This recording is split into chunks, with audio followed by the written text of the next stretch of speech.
Alright, we are live, ladies and germs. It's dark. It's starting to cool down a little bit, even though it's still 82 degrees here at 9:43 p.m. So it's still friggin' hot. But yesterday's race at Road America on Independence Day. Pretty alright race. I'm not going to say it was the greatest thing of all time, but I thought it was a pretty damn solid road course race. And considering how many people showed up at that track to watch that race, I think it's safe to say that NASCAR's trip to Road America to Elkhart Lake, Wisconsin was a smashing success. Speaking of smashing, there were a couple of bombshells that were dropped earlier this week in terms of big news in the NASCAR world, and we're going to be getting into all of that. So, let's get into it. This is The Fuel, our 100th episode.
What's happening, ladies and germs? This is the Packer Man, and welcome to tonight's edition of The Fuel. Where tonight we are going to be reviewing the 2021 Jockey Made in America 250 from Road America in Elkhart Lake, Wisconsin. A track that has now become the longest track the Cup Series runs on. As of right now, 2021, at 4.048 miles. That is a long frickin' track, I'll tell you that much. And like I said before, this is our 100th episode of The Fuel. So, a bit of a milestone here tonight on The Fuel, 4th of July weekend. And here we are, 100 episodes of The Fuel. Quite a milestone. I'm not going to reveal the episode title yet, even though I kind of revealed it at the beginning. But we'll reveal that here in a second. But first off, let's get into the race headlines real quick. Chase Elliott with his 7th road course victory. So it's pretty damn obvious that Chase Elliott, he is the road course king. But he is already closing in on the all-time record for most career road course victories. Jeff Gordon holds the most at 9. Chase Elliott, in just 17 starts, has 7 road course wins. So he could effectively shatter the all-time road course victory record this season.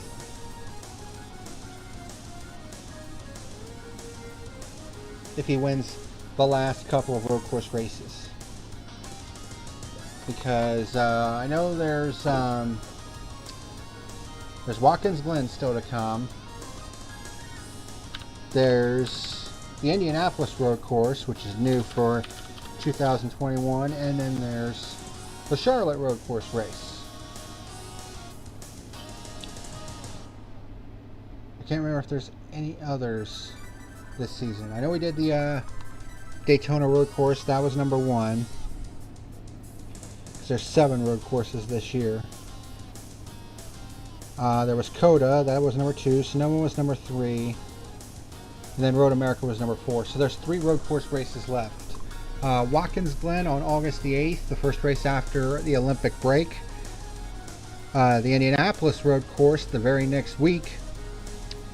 And then the Charlotte Road Course on October the 10th.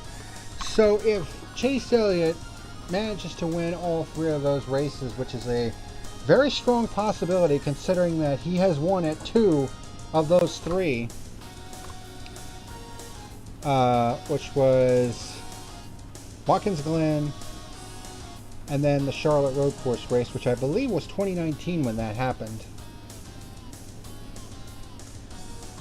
because Watkins Glen wasn't on the schedule for 2020 due to COVID. So he's won at Watkins Glen before, and he's won at the Charlotte Road Course before. But the Indianapolis Road Course, much like Circuit of the Americas, much like Road America, is going to be an entirely different beast for these Cup Series. Nobody from the Cup Series has ever raced on the Indianapolis Road Course before. And how that road course came to be was the fact that the Xfinity Series went on the road course last year, and it was such a well-received event that NASCAR was like, maybe we should give it a try for the Cup Series. And so here we are. And honestly, they really needed to change the Brickyard 400 into something else, because the Brickyard 400 on the big oval just was not working at all. It just wasn't. You know, after the whole tire debacle of 2008, fan support and fan interest in the Brickyard 400 was just waning and waning and waning. So they really needed a change for this race, and a trip to the road course, that could be the tonic that this race needs. Will it actually work? Who knows? But getting back on point, like I said, Watkins Glen, the Indianapolis Road Course, and the Charlotte Road Course. If Chase Elliott wins all 3 of those races, he will not only shatter the all-time record for career road course victories, but he will be the first in NASCAR's entire history to go double digits in road course victories. It could happen this year. And he honestly should be a little bit closer than that. He should have won the Daytona Road Course until the shenanigans shits that happened in that race. Y'all know what I'm talking about. And I know some of y'all are saying, well, he only wins on the road courses. Do you guys not remember what happened at the end of last year? I mean, correct me if I'm wrong, but didn't he win the last 2 races of 2020 to win the championship? Might I add, one was a short track and one was a short oval. Short 1 mile oval with a dog leg. So don't give me this fucking bullshit that he can't win on ovals. That's just completely fucking ignorant. You know, I'll be the first one to admit I am not a Chase Elliott homer. I'm not.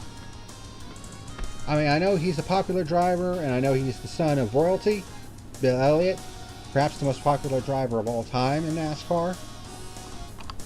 So I see why he's a popular driver, but I just don't feel the same connection to Chase as I did to, say, Dale Jr. or Davey Allison. You know, those are probably my 2 favorite drivers of all time. So I'm not as connected to Chase Elliott as some people in the fan base is. But to say that he's only going on the road courses is just asinine. He's not won on an oval yet this year, but he's had a lot of runner-up finishes. The guy can get it done on any type of racetrack because he's proved it. I mean, love him or hate him, And some people just like to hate on him just for the sake of it, I guess, because they're just fucking stupid.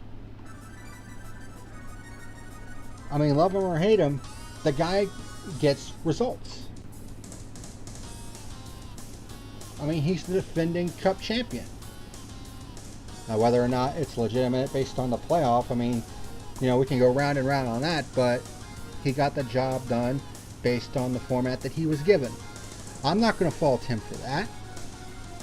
I'm sure as hell not going to fault him for winning on a fucking road course, especially on a road course that's as demanding as Road America is. It's a 4-mile road course with 14 very distinct, very unique turns. And it is brutal on equipment. Uphill, downhill, shifting, the bumps that go across, that you have to go across, some of the turns that are notorious, like turn 5. Station 5, I think, is what it's called. That sharp left-hand turn that then goes into an uphill section and then another left-hand turn. The kink, a very fast right-hand turn where you're almost full throttle. And I've heard lots of IndyCar guys say that that turn almost gives them a heart attack. Because you miss that turn, you're going straight into the wall and it's going to fucking hurt. And then the turn that's after the kink called Canada Corner. Another very notorious right-hander. And turn 5 and Canada Corner were calamity corners this weekend. Not just in the Cup Series, but the Xfinity Series race as well.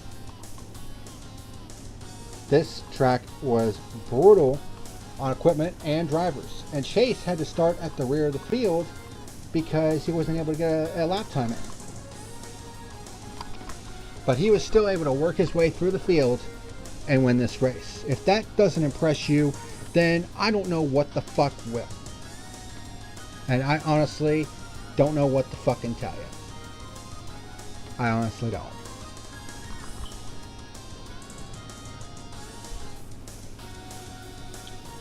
But anyway.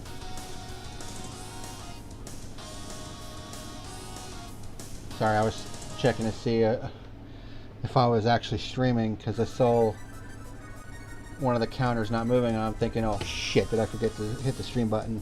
No, that's the record section. The live section is good. That guy scared me for a second. Oh, Lord have mercy. Okay, let me add something real quick. Since I have the space.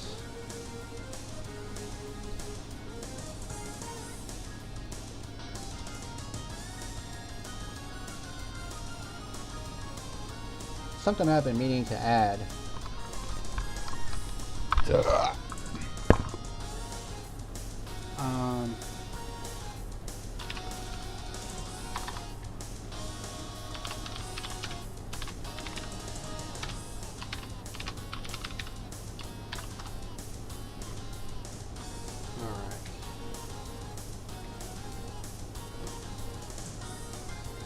Of course, this is going to be fucking a pain in the ass.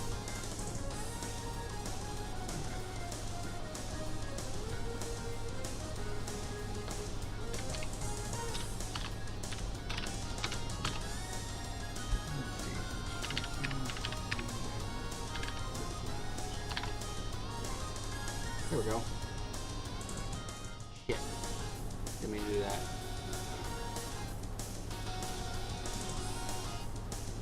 Alright.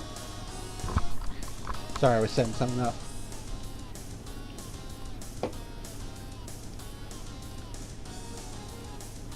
But, yeah. This was Road America's first Cup Series race since 1956. Why on God's green earth did it take 65 years for the NASCAR Cup Series to return to Elkhart Lake? Why? Why did it take so goddamn long?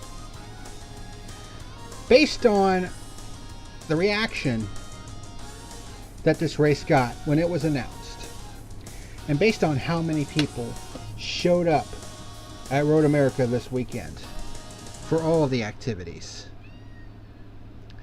They said that total attendance for the weekend was numbering around 150,000. For that road course, considering that you have seats that are all over the place. Some fans make their own seats on top of hills overlooking the racetrack. That's pretty damn impressive. And I think it kind of shows just how successful this weekend was for NASCAR, going back to Road America for the first time in 6.5 decades. And that trip in 1956 was the Cup Series lone race at Road America, which is even more baffling. Now, Road America was a very new racetrack back then. It didn't really have the reputation, so to speak, and the allure that it has today with motorsports fans, since IndyCar now goes there. And the Xfinity Series have been going there for a decade now. So, why did it take so damn long for the Cup Series to return to Road America? It just makes no sense. The fans have been clamoring for it for years. I mean, I know the contracts that they were locked into for the last 5 years, I think, had something to do with it as well. But even then, this track should have been on the Cup Series way earlier, based on this reaction. But you live and you learn. But there were some big announcements this week in the NASCAR world, which is why I have the title of this episode being Bombshell. There were two major bombshells that were dropped this past week. One was pretty big, and then the other one was, wait, what? That kind of reaction. So first off, Todd Gordon, crew chief for Ryan Blaney in the Cup Series.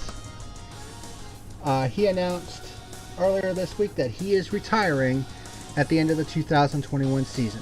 Said that he basically wants to spend more time with his family. He enjoyed his time being a crew chief in the Cup Series, but he figured now was the time to spend some time at home with his family. Which I can understand that. And I'm pretty sure that he's made more money than he possibly knows what to do with, and he might still have a job at Team Penske, maybe not in a traveling role, so to speak. Maybe a managerial role at their team headquarters is probably what he'll slot himself into. So he'll probably still have a job at Team Penske, but he just won't be the crew chief after 2021. Of course, great crew chief. He's been with Penske for, God, as long as I can remember. Alright, little one. One of the cats is just laying here on my notebook. You're going to need to move here in a little bit, my son. But anyways, yeah, that was a bit of a shocker, to say the least, that Todd Gordon was going to be retiring at the end of the season. Not as big as this announcement, though. This one was just, this made you stop and go, wait, am I reading this correctly? Because I saw this on Twitter earlier this week, and I had been taking a nap. I looked on Twitter and I saw this, and I had to take a second look to make sure I wasn't hallucinating. This was for real. And this came so far out of left field that I don't think anybody saw this coming. Trackhouse Racing. Yes, the same Trackhouse that is owned by Justin Marks and Pitbull. They announced that they were buying Chip Ganassi's NASCAR team.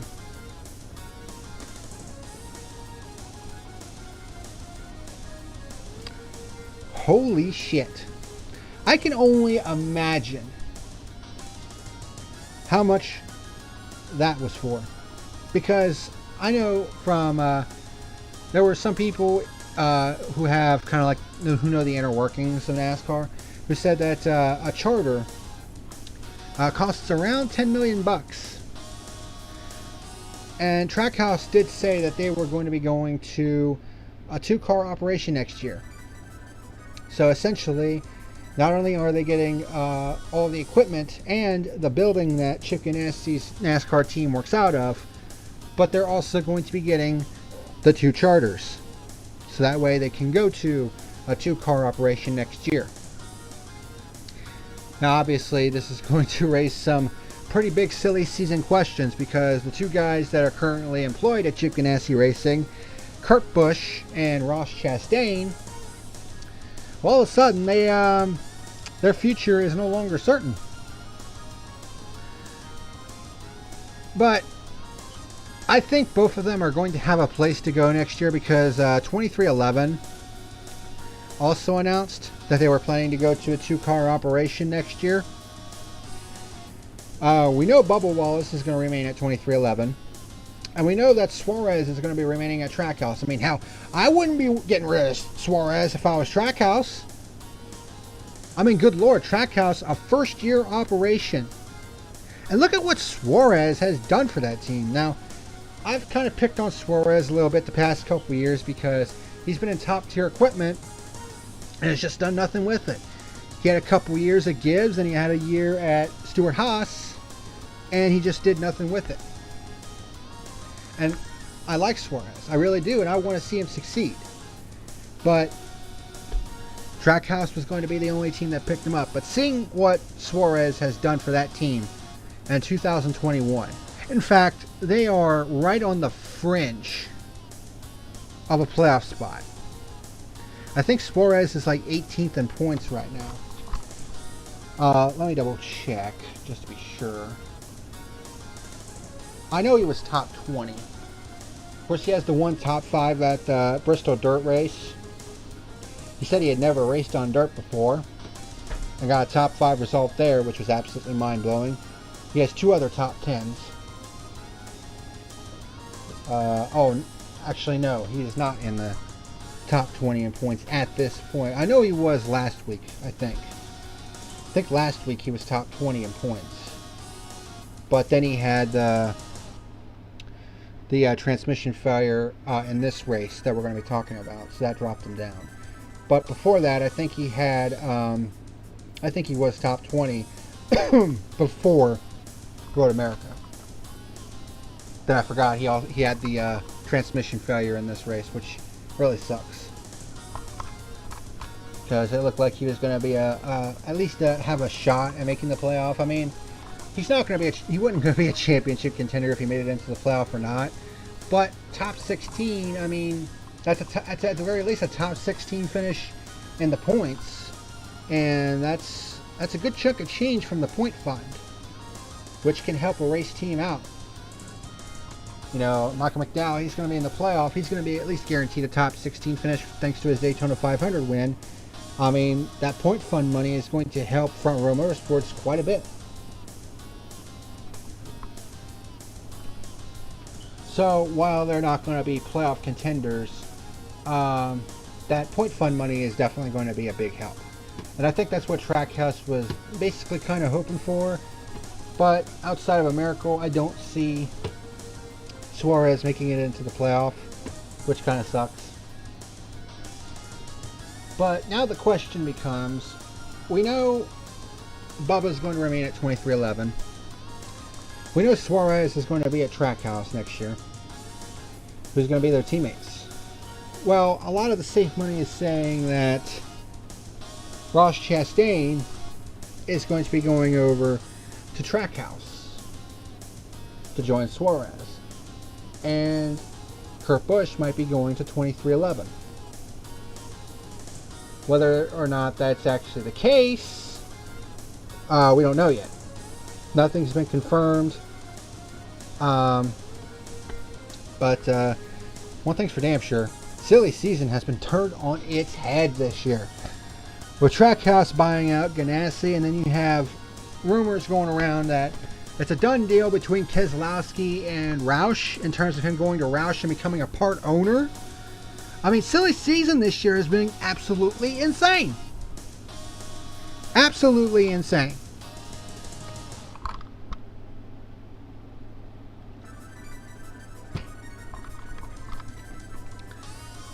And we're not done yet. We're only halfway through the year. There's going to be more silly season shenanigans later on this year, I can guarantee. What they're going to be, I don't know. But it's going to be interesting to watch, I'll tell you that much. So, with all that out of the way, let's go ahead and get into this review of the 2021 Jockey Made in America 250 at Road Merica. Here's a new thing that I added in, like right on the fly here. Something that I forgot to do for the NASCAR races anyway. Stages broke down like this. Boom! The race was 62 laps in length. Stages broke down like this. 14 laps in stage 1, stage 2 at 15 laps, and stage 3 at 33 laps. Little new addition that I'm going to be putting in. Alright, so get my notes over here. So there were quite a few cars that had to go to the rear of the field for various things. Kyle Busch had to go to the rear of the field due to going to a backup car because he crashed his primary in practice. Yes, practice. Since this was a new venue, they were doing practice and qualifying. The interesting thing about qualifying, they put the start-finish line right before turn 14 because they didn't want everybody having to take a whole entire lap around the track just to get back to the pit lane. So I thought that was pretty interesting, but also a smart move. Ryan Preece had to go to a backup car. Justin Haley had to change engines. Bubba Wallace had to change a transmission. And Josh Bilicki and Kyle Tilley in the 78 car due to unapproved adjustments. And a bit of a surprise, William Byron took the pole position with Kyle Larson on his outside. So, right off the bat, we have a battle for the lead between Byron, Larson, and Allmendinger on the first lap. Byron leads lap 1. Then we get our first caution on lap 3 when Suarez has transmission issues at the top of the hill near turn 6. It's basically right after turn 5. And they had transmission issues right there. He would get back in the race, but he was multiple laps down. Byron leads on the restart. Bowman starts reporting warm engine temperatures on lap 6. Lap 6 of a 62 lap race. That's not a good thing.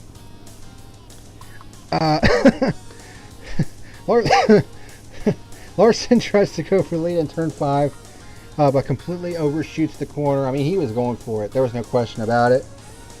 I mean, he has 4 wins on the year now. I mean, he can afford to take a few risks. But he overshoots turn 5, which is very easy to do, and allows Allmendinger through to second. Chase Elliott and Kyle Busch, who both were at the rear of the field to start the race. Chase Elliott, because he didn't set a qualifying time, wasn't really able to. Coming towards the front early. Ryan Preece blows the motor, but pulls it in turn 5. The cool thing about turn 5 is that there's an access road right there, and it leads directly to where the garage area is, and it also, I think, leads over towards turn 13 as well. So it kind of connects turn 5 to turn 13. So I think it's pretty cool. So Preece was done for the day. Ty Dillon goes around at the kink. Ryan Tilley goes gravel racing because he actually blew a tire. Several drivers come in for pit stops near the end of the stage, and we get our second caution on lap 12. Tilley gets stuck in the gravel near the carousel. He blew a tire at the carousel and got stuck in the gravel trap. And then there were a couple of penalties that were handed down during these pit stops that were taking place before the caution. Austin Dillon got caught for speeding on pit road. Ouch. And Michael McDowell and Chase Briscoe were penalized for driving through too many pit boxes. Can't be doing that. And William Byron wins stage 1 under caution. Thing about this is, the time from when the caution came out to when they went back green was 22 minutes. Unacceptable. Everyone who didn't come in before the end of the stage comes in for service. Byron wins the race off pit road. So we get to stage number 2, which is 15 laps. Truex stays out and leads the start of stage 2. Austin Cindric and Matty D split Truex going into 1, with Austin Cindric coming out with the lead. I think if he didn't have his problems later on in the race, Cindric would have been a threat to win this race. because he's just that damn good on road courses. Matty D starts challenging Cindric for the lead, giving him a little bit of push going through turn 1, doing a little bump graft. And he does a little crossover move in turn 5, and gets the lead in turn 6 after a great battle with Cindric. And Kyle Busch was not that far behind in third, so this was a great battle all throughout. So we had our first pure lead change on lap 19. Hamlin completely blows turn 5, reporting possible brake issues. He did come back for a decent finish, I think. Kez spins in turn 14, but gets it back going. Cindric starts re-challenging Matty D for the race lead, going around De Benedetto around the outside of turn 1. But then, when Kyle Busch starts challenging him for the race lead, Cindric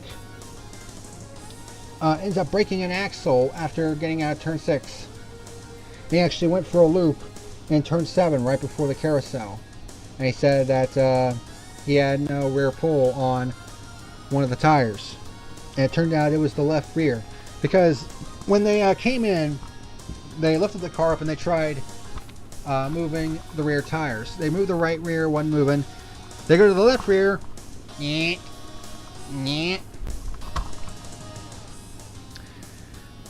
Typically, you're not able to do that, but they were able to turn the tire very easily. That left rear. It was a broken axle. So, and you're not going to be able to keep control of that car with it just pulling on one tire, on just the right rear. It'll just spin itself out every single time, like he did right before the carousel. So that was a tough break for Cindric.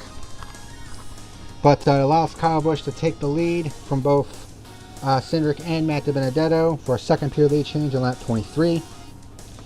Corey LaJoie gets spun at Canada Corner after being in a battle with a big group of cars. There was like 6 of them right there in a group. He made contact with Austin Dillon. He actually went wide at Canada Corner, tried to come back on, made contact with Austin Dillon, and spun out at Canada Corner. I was able to get it back going again, but actually threw some big clobs of dirt onto the track. NASCAR decided not to throw the caution. And they also decided to not throw the caution for a tire carcass that was in between turns 13 and 14.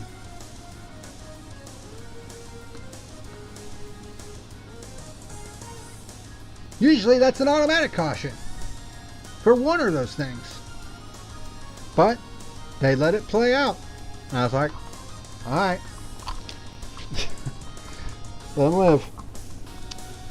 De Benedetto reports a possible tire problem. He thinks one of the tires was damaged, and he was correct, because when they got that tire off on the pit stops, there was a huge chunk out of the left rear. I think it was either the left rear or the left front, but either way, it was a huge chunk of tire. Basically a big old flat spot. That tire was not going to last, so it's a good thing that he got it off when he did. Elliott gets by Larson for 6th at Canada Corner. Matty D and Elliott pit with 3 to go. This is when Matty D pit and got that tire off, and it's a good thing he did. It was not going to last to the end of the stage. A lot of cars come to pit road for service before the end of the stage, which was a pretty good move. Kyle Busch and Truex did the same. They were actually the leaders, but since the start-finish line is way up on the hill and down a little ways, about 200 yards, the leaders could actually pit, get to the commitment line, and still be good with 3 laps to go, because the pits don't close until the leader crosses the line for 2 to go. So they were safe. And I noted that a tire carcass is laying on the outside of turn 13, but they kept it green. Kurt Busch goes wide in turn 7, but hangs on and only loses 1 spot. Got some grass on the grill, but they were able to clean that off on the pit stop. Truex gets nabbed for speeding on entry to pit lane. Ouch. So that pretty much ruined his day. And Tyler Reddick was the one guy who stayed out and wins stage number 2. This was a wild second stage. And then everyone who didn't come in under green comes in under this stage break. So now we get to the final stage. Stage 3, 33 laps. So, Kyle Busch leads the start of stage 3. Matt De Benedetto actually gets by Elliott for 2nd. here at the start and challenges Kyle Busch for the race lead and takes it at Canada Corner. So Matty D looking really good. He had a great short run car. Elliott gets by Kyle Busch for second. Then we have a Truly train forming behind McDowell in ninth, who has front end damage. And there was like 7 or 8 cars trailing behind him in a Truly train, as we like to call it. It's a bit of a Formula One term. Jarno Trulli was a very tough guy to pass, and a lot of times he would have a big old train of cars behind him because nobody was able to get by him very easily. Elliott challenges Matty D for the lead in turn 1 and takes it very easily, and that is the last anyone sees of Chase Elliott in this race. Kyle Busch gets by Matty D for second in turn 6, so we have our third peer lead change on lap 38. Hamlin gets by Matty D for 4th, and then Bell gets by DiMaggio for 5th, and then we have our third caution on lap 43 when Anthony Alfredo loses a left rear tire and spins into the gravel trap in turn 1. This is a bit of a break for Ryan Blaney, who was on pit road for his final stop and for repairs because he smashed into the back of someone and his hood was kind of bowed up a little bit. So they were able to get repairs, but the repairs were, the damage to the car was evidently still a bit much. And he basically dropped to the field like a rock, even though he was up front at the restart. Everyone comes in for service. Kyle Busch wins the race off pit road. Eric Almirola was also on pit road at the time of the caution, so he leads on the restart. But Kyle Busch gets a great run into turn 3 and takes the lead from Almirola. Elliott gets up to second, starts closing on Kyle Busch for the race lead and takes it going into the kinks. So we had 2 lead changes in the course of 1 lap on this restart because of how damn big this racetrack is. Larson gets by Blaney for 5th going into turn 5. Almirola loses 3rd and 4th to Hamlin and Larson. Larson gets by Hamlin for 3rd going into turn 5. William Byron completely blows turn 5. We got another Truly train forming from 9th place on back. I say Chase Elliott. It's not actually Chase Elliott because he was in the lead. I forget who it was. But from 9th place on back, there was another Truly train forming. We have a battle for 3rd developing between Larson, Bell, Hamlin, and Bowman, which would have implications near the end of this race. When Bowman overshoots getting into turn 5 and gets into Larson and spins him out. And when trying to get by Larson's spinning car, Bowman gets nicked in the right rear quarter panel. So that was instant karma for Bowman. Although, I don't think that was really Bowman's fault. I don't think he really intended to spin Larson right there. Because when he was going into turn 5, the car was shaking from side to side. I think he was trying to get on the brakes, and he said he had no brakes. And you could see the car shaking from side to side. He was trying to slow that damn car down. And we've heard in the past, the drivers have said that the hardest turn to brake for is turn 5. It's a 90-degree left-hand corner. Well, actually, it's more than a 90-degree turn. Like, it starts straight and then it goes like this. Like, it is a very hard turn to brake for. So, now Bowman has a right rear tire rub. Hamlin gets by Bowman for 4th, as several drivers pit for tires at this point, and they're actually hoping for a yellow. Because you wouldn't think that tires wouldn't be the most important thing in a road course. Normally it's track position. But considering that this is a 4-mile road course, and we've seen how good tires are at this track, as drivers reported that they were several seconds faster per lap on fresh tires, these guys were hoping for a yellow. And Bowman would eventually have to pit to get that right rear fixed. And plus, they don't want to blow a tire and bring out a caution and possibly screw their teammate, one of their other teammates, Chase Elliott, who was leading this race.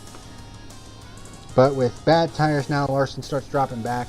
I don't even think he finished in the top 15. That's one way to keep Larson from winning, I suppose, is to spin him out. Although this one was, I think, unintentional. I think it was just bad brakes for Bowman. Christopher Bell. He's turning into quite the road course driver. Gets by Kyle Busch for 2nd. And he was actually gaining a little wee bit on Chase Elliott.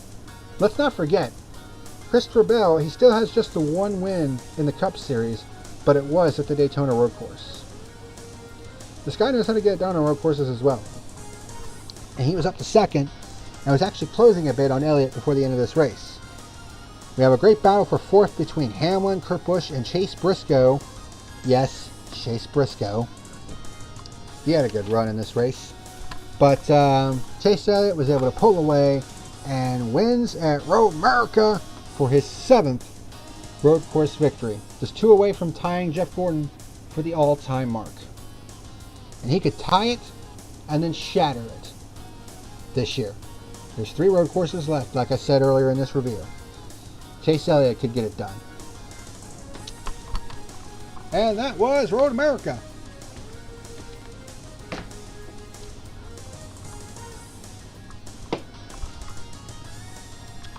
Was it the best race in the world? No. Was it bad? Hell no. Did you watch that second stage? That second stage was pretty killer, to say the least. And this race was actually pretty damn clean, all things considered. Considering that they only had 62 laps to do lead changes with, because you can only count lead changes at the start-finish line, 1 per lap. The fact that they had as many as they did, it's pretty good, all things considered. And there's another statistic that I added for the Cup Series, since it's the only one who has this stat. So, let's do some race statistics. There were 10 overall lead changes in this race. Again, for the number of laps that this race has, which was 62, 10 out of 62 laps is not bad. That's 1/6 the whole race that had a lead change. So, not terrible. And there were 3 pure lead changes, which when you compare it to both Formula One races at the Red Bull Ring, there were 0 lead changes, period. Yeah. There were 3 cautions in this race, which if you've watched the Xfinity Series, they usually have cautions galore at Road America. Only 3 for the Cup Series race. That's not bad. And of course, the new stat that I'm going to be adding from this point forward: green flag passes. Since Racing Reference actually has that statistic, I've alluded to it in previous reviews, but now it's an official race statistic that we're going to show. Road America had 1,528 green flag passes, and that's overall passes through the field, an average of 28.8 per lap. That's not great, but when you consider that Dover only had like 600 or so, and its average was like 5 per green flag lap in a 400 lap race, yeah, Road America was leagues better than Dover. There are a lot of races that were leagues better than Dover, yet people were trying to say that was a good race. Yeah, fuck off. Alright, race results for the Jockey Made in America 250 at Road America. Chase Elliott with the win, led 24 of the 62 laps, which was the most of anybody in this race. Christopher Bell coming home in second. Kyle Busch in third, following up his coming out of left field victory at Pocono last week. His brother Kurt Busch comes home with a top 5. Denny Hamlin in 5th. Chase Briscoe with a top 10 run. That must feel like a victory for that 14 team, because they've been garbo this year. Ross Chastain with another top 10 run. He's been getting quite a few of them the last couple weeks. As well as Tyler Reddick, who's trying to make his way into the playoff. Truex, nice recovery by Truex. He had that speeding penalty right before the end of stage 2. Recovers to a 9th place finish, and Matt DiBenedetto rounds up the top 10. Although I'm pretty sure he would have loved to have gotten a victory, considering how good that car was on the short runs. But he still got a few more chances to get that done. 6 more chances, as a matter of fact. We're only 6 races away from the playoffs, people. It's getting closer. So, point standing, speaking of which.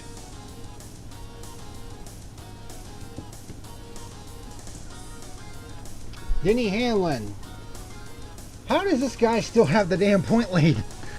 considering what Larson's been able to do. But Larson didn't exactly have the greatest races here. Well, he didn't have a good finish. I'll say that much. Hamlin had the better finish. So Larson's stage points and Hamlin's finish kind of balanced out. So Hamlin still just barely has a 3-point advantage over Kyle Larson. Considering that Hamlin had a triple-digit lead at some point earlier this season, I mean, Larson being able to come back like he has to be challenging Hamlin for the regular season title is crazy to think about. Wayne Byron started from pole, finished way at the back of the pack. He was one of the guys who came in for tires, was hoping for a weightless yellow, did not get it, but he's still third in points. Kyle Busch up to fourth in points. What a turnaround this guy has seen in the last year and a half. Last year, we didn't even know if this guy was going to continue his 1 win per season streak, and finally got that win at Texas. Now he has 2 wins on the year, 9 top 5s, 13 top 10s, fourth in points. I'd say Kyle Busch is returning to his old self, and he finished third in this race, so that 18 team is starting to figure things out a little bit. Joey Logano, top 5 in points, although he wasn't really a factor in this race. Of course, Chase Elliott with his 2nd win of the year moves up to 6th in points. Truex with 3 wins, 7th in points. Ryan Blaney drops to 8th. Kevin Harvick still 0 wins in 2021. He and Denny Hamlin had 16 wins between the two last year. They have not won a single race this year in 20 races. Unreal. Unfreaking believable. And then you have Brad Keselowski rounding out the top 10. Only 7 top 10s this year. Man, other than Talladega, Brad Keselowski has not been anywhere this year. It's been kind of crazy to see. Alex Bowman, he's 11th in points, but has those 3 wins, which will certainly help him going into the playoff, because he'll have 15 bonus points to work with. Then you have Austin Dillon, Tyler Reddick, both of the RCR cars in the top 16 right now. Kurt Busch is now plus 25 to the good in the playoff. Christopher Bell, he's 15th, has that win. Chris Buescher, he's 16th in points, but he's actually minus 25, because even though Michael McDowell is 17th, McDowell still has that benefit of the Daytona 500 victory. And then the rest of the top 20, Ross Chastain, Ricky Stenhouse Jr., and Matt DiBenedetto. And that is your top 20 in the point standings with 6 races remaining. So go back to the race results. So, as for my final rating for the Jockey Made in America 250 at Road America, I thought it was a pretty solid race overall. Nothing like super special awesome or anything like that, but I think it was a pretty solid race, and I think a new tradition has been born in NASCAR. Road America on 4th of July weekend. I mean, the fans certainly seemed to enjoy it, and there was a shit ton of them there this weekend. I would say the Cup Series inaugural trip to Road America, well, I shouldn't say inaugural, since, I mean, it feels like one, honestly, because it's been over 6 decades since they've been there. But the return trip for the Cup Series, I would say, has been a smashing success. Even though the race wasn't the greatest, I thought it was still a pretty solid event overall, especially that second stage. So, my final rating for the Jockey Made in America 250, I'm going to give it a solid 6 on the fuel gauge. So, a 6 out of 10. That was a pretty solid road course race. Nothing great, but nothing terrible either. I mean, it was fairly enjoyable. But that is going to do it for tonight's edition of The Fuel, our 100th episode of The Fuel. In a second with the new layout, which I think is a lot more convenient, because everything has its own slot now, which I think is more convenient, honestly. And I think it looks cooler, and it's in its show colors. 100 episodes of The Fuel. Never thought we'd get to this point. And we still got half a year to go in the season. Still got more than half the season left for Formula One. And we still got the playoff run left for the Cup Series. So, what's going to happen? Well, all I can do is wait and see. But it's been a fairly interesting season, to say the least. In both Formula One and in the Cup Series. Certainly a hell of a lot better than last year, I'll tell you that much. But that's going to do it for tonight's edition of The Fuel, our 100th edition. Thank you very much for watching. And until next time, this is the Packerman signing out. See you later. Thank you for watching tonight's video. Be sure to like and subscribe, you rats!